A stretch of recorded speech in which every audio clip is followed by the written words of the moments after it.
कोल्हापूर विमानतळाला धोका, कचऱ्याच्या ढिगामुळे वाढली चिंता. शहरातील लक्ष्मीवाडी गडमुळशिंगी परिसरात कोल्हापूर विमानतळालगत उघड्यावर टाकण्यात आलेल्या कचऱ्याच्या ढिगाऱ्यामुळे विमान वाहतुकीस गंभीर धोका निर्माण झाल्याची धक्कादायक बाब समोर आली आहे. स्थानिक रहिवासी सूरज इंगवले यांनी याबाबत प्रशासनाकडे लेखी तक्रार केली आहे. मिळालेल्या माहितीनुसार विमानतळाच्या संरक्षक भिंतीपासून अवघ्या 100 मीटर अंतरावर हा कचरा साठवण्यात आला आहे.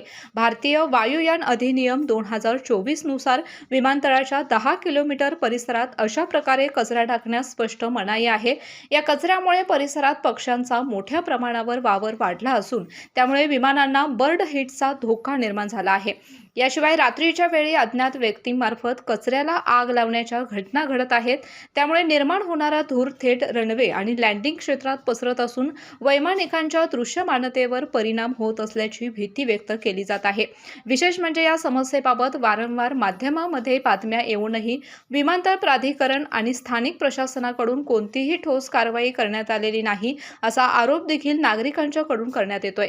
दरम्यान तक्रारदारांकडे 10 एप्रिल 2026 रोजी रात्री 8:58 टिपलेले फोटो पुरावे उपलब्ध असून ते आवश्यकतेनुसार प्रशासनास सादर करण्यात येणार आहेत. आता प्रशासन यावर कितपत गांभीर्याने कारवाई करते हे पाहणं महत्त्वाचं ठरणार आहे. अन्यथा भविष्यात एखादी मोठी दुर्घटना घडल्यास त्याची जबाबदारी कोण घेणार, असा सवाल स्थानिक नागरिक उपस्थित करत आहेत. चव आहे कोल्हापुरी, गोकुळ लई भारी.